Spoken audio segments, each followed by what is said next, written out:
এই দাবি যেন দেশব্যাপী মানুষ পেয়ে যাক।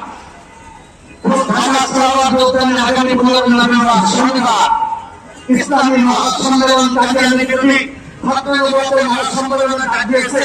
সেখানে সারা বাংলাদেশ থেকে সারা বিশ্ব থেকে থাকবেন। আপনারা সেখানে যাবেন, সেই দাওয়াত যারা যাবেন তাদের ইমাম সাহেবের সঙ্গে যোগাযোগ করবেন এবং এই জাতীয় কোন দাওয়াত 3 ওয়াক্ত নামাজের দাওয়াত চলে কম বলে বলা যায়।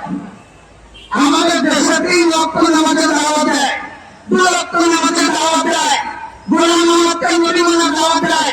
অথচ আমরা সেই মুমিন রাসূলের সামান্য ইজ্জতের উপর আঘাত হলে আমরা সম্মিলিত রক্তকে বিলীন করে দিতে পারি।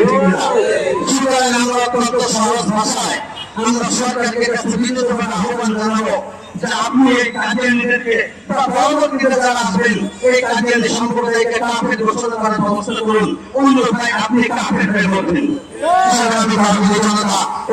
আমাদের এই শান্তিপূর্ণ প্রস্তুতিমূলক সভা যেটা ঢাকায় আগামী 15 নভেম্বর চলমান হবে, তার পূর্ব প্রস্তুতিমূলক আমরা যারা যেতে পারবো না তাদেরকে জানানোর জন্য সমাবেশের আয়োজন করেছি। আল্লাহ রাব্বুল আলামিন আপনাকে আমাকে এই কাদিয়ানী ফিতনা থেকে আল্লাহ রাব্বুল আলামিন আমাদের হেফাজত করে বলেন আমিন। আমাদের সন্তানদেরকে হেফাজত করে বলেন আমিন। আমাদের সমাজকে আল্লাহ হেফাজত করে সরকারে বলেন আমিন। এখন দোয়া পরিচালনা হচ্ছে, দোয়ার সাথে আমাদের কার্যক্রম শেষ হবে। দোয়া পরিচালনা করছেন আমাদের সকলের পরিচিত ফুলদার আহমদিয়া। এই ফুলদার আহমদিয়া আবার কাদিয়ানী মনে করেন না, এটা হলো ফুলদার আহমদিয়া।